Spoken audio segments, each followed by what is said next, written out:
Hey everyone, welcome to episode 4 of Loud and Clear. This week's episode is on success, risk-taking, vulnerability, and how my perspective on all of these things changed after discovering Brené Brown. For those of you that don't know, Brené Brown is a researcher, professor, and author of 5 New York Times bestsellers. She has her PhD in social work and studies things like courage, shame, vulnerability, and empathy. For those that do recognize the name, I'm sure you're very familiar with her Netflix special titled The Call to Courage, which is ultimately what really inspired me to change my life. In the special, she talks a lot about her book, Daring Greatly, and the concepts that she wrote about, and it's actually inspired by a Teddy Roosevelt quote that's really interesting. You guys should check it out. I'll put it in the description below. But with that all being said, I think it would be doing a dishonor to Brené Brown if I didn't show you guys at least a short clip of her that perfectly encapsulates who she is and why she inspired me in the first place. In this world, somehow, an ordinary life has become synonymous with a meaningless life. Not understanding that in our ordinary lives, in the ordinary moments of our lives, is really where we can find the most joy. You cannot selectively numb emotion. When we numb the dark emotion, when we numb vulnerability and fear and shame of not being good enough, we by default numb joy. How do we embrace vulnerability? And here's what I learned from the research. We practice gratitude. We stop and be thankful for what we have. So that's, I think, the biggest thing, is to be grateful for what we have, to honor what's ordinary. I really believe, we want more guarantees. We want to believe we're not going to get hurt and that bad things are not going to happen, and they are. But there is a guarantee that no one talks about that, and that is that if we don't allow ourselves to experience joy and love, we will definitely miss out on filling our reservoir with what we need when those hard things happen. I believe in vulnerability, we'll find what really gives purpose and meaning to our lives. Thank you.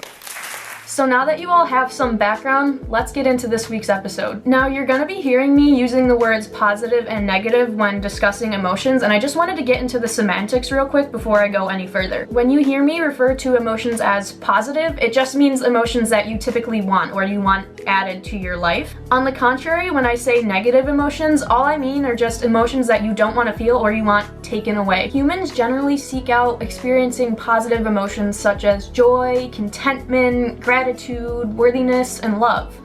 But often they don't seek out negative emotions such as rejection, failure, disappointment, and shame. So why is this? For both positive and negative emotions, it's not even so much about the emotion itself that affects us, but more so the power and meaning that we tie to all of those emotions. So whatever we equate to the concepts of rejection, disappointment, and failure are ultimately what cause us so much discomfort and deter us from taking risks. It makes sense because the unknown is scary, but is it really the unknown? More often than not, we all have experienced at least one time where we took a risk and it resulted in pain. So now our brain associates that pain every single time we think about taking a risk. So it only makes sense that we want to avoid taking risks because subconsciously or even consciously, our brain reminds us of that. Our brains are really only trying to protect us, but where our brains lack knowledge in all of this is where it is our job to pick it all up and understand it and recondition ourselves to understand that pain is necessary for growth. Many individuals, myself included, equate failure with not being good enough or not knowing enough and being dumb.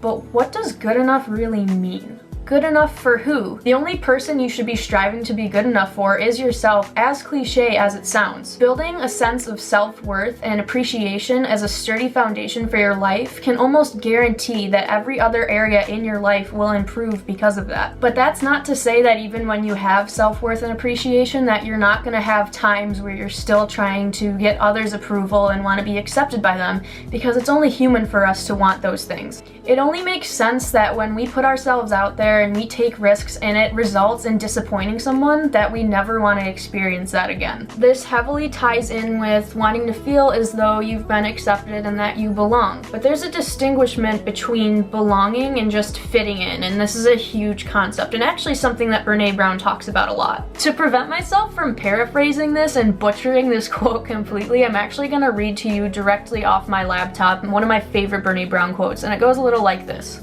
Fitting in is about assessing a situation and becoming who you need to be accepted. Belonging, on the other hand, doesn't require us to change who we are. It requires us to be who we are. We often will see other people succeeding and then totally lose sight of the fact that it takes failure in order for us to get there. When I first was thinking about these concepts, it made me think about the concept of someone who is first learning to ride a bike, right? So they are inevitably going to take a few spills, or maybe a lot, like me.